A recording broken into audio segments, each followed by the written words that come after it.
untuk mendidik anak. Yang pertama, secara fisik, Abu Bakar radhiyallahu an ternyata tidak bertubuh gemuk. Tubuhnya biasa-biasa saja, bahkan terbilang kurus. Artinya Abu Bakar radhiyallahu an terbiasa untuk tidak menuruti hawa nafsu, terlebih terhadap makanan. Tubuhnya yang kurus menjadikan ia lincah dan memiliki kesehatan prima karena terhindar dari penyakit akibat obesitas.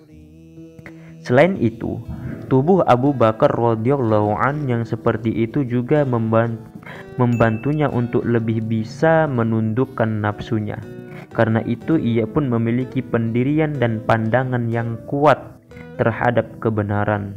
Namun hal itu bukan berarti orang yang banyak makan tidak bisa alim. Hanya saja kebanyakan orang alim itu mampu menahan nafsu perutnya. Bagi seorang yang menuntut ilmu, menahan nafsu perutnya. Bagi seorang yang menuntut ilmu, menahan makan berlebih justru menjadi aspek penting dalam membentukan karakter. Oleh karena itu, didiklah anak-anak kita supaya tidak menjadi budak nafsu perut. Dan yang kedua, Abu Bakar radhiyallahu an hafal dan sangat paham garis keturunan orang-orang Arab. Dengan memahami garis keturunan, seseorang menjadi mengetahui asal-usulnya, hubungan persaudaraan, dan kisah-kisah dari nenek moyang. Hal ini akan menjadikan seseorang lebih bijak memandang kehidupan. Oleh karena itu, ajarilah anak-anak kita untuk menghafal dan memahami seluk-beluk garis keturunan mereka, agar tidak lupa dengan sejarah mereka. Anak yang mengerti asal-usul akan tumbuhnya menjadi orang yang bijak dan mengetahui banyak hal ketika banyak orang tidak mengetahui. Kemudian yang ketiga, sejak usia muda Abu Bakar radhiyallahu an diajari berdagang dan bahkan ia sudah menjadi pedagang yang jujur, sukses meski usianya masih muda.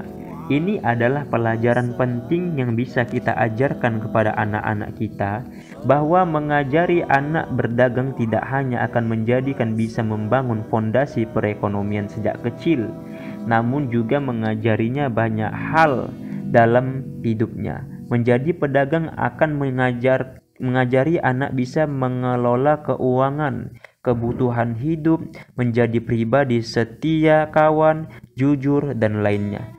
Selain itu, keberhasilan seseorang dalam berdagang bisa menjadi indikasi atas kesuksesan orang tersebut membangun nilai-nilai positif dalam jiwanya. Keempat, Abu Bakar radhiyallahu an sangat kukuh dan kuat dalam megang kebaikan. Ia tidak mudah terbawa arus perubahan masyarakat yang suka mabuk-mabukan, menyembah berhala, dan hal-hal buruk lainnya. Ia memegang teguh prinsip-prinsip kebaikan yang tertanam dalam hatinya dan agama yang dibawa oleh Nabi Ibrahim alaihissalam. Oleh karena itu, tanamkanlah keyakinan yang kuat kepada anak-anak kita supaya memegang kebenaran hingga ajal menjemput. Inilah aspek penting yang harus kita tanamkan dan ajarkan kepada anak-anak kita, kekuatan untuk memegang kebaikan.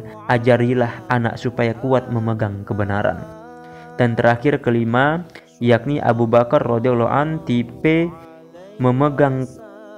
orang yang mudah akrab dan pandai bergaul. Pada masa jahiliyah, ia adalah tokoh yang disegani oleh orang Arab karena pendirian kebijakan karakternya yang kuat di masyarakat.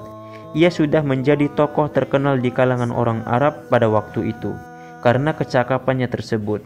Selain seorang Arab, pada waktu itu selain itu, ia juga mudah akrab dan pandai bergaul dengan masyarakat karena banyak orang yang suka dan segan bergaul dengannya. Oleh karena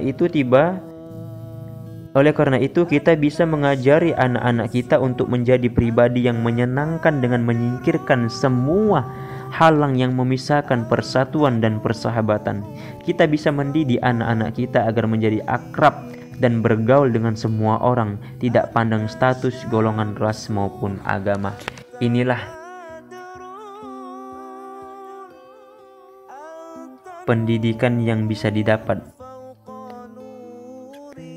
dari pembelajaran kisah Abu Bakar alaihissalam dari pembelajaran kisah Abu Bakar radhiyallahu an, mudah-mudahan menjadi pendidikan untuk anak kita senantiasa ke depannya.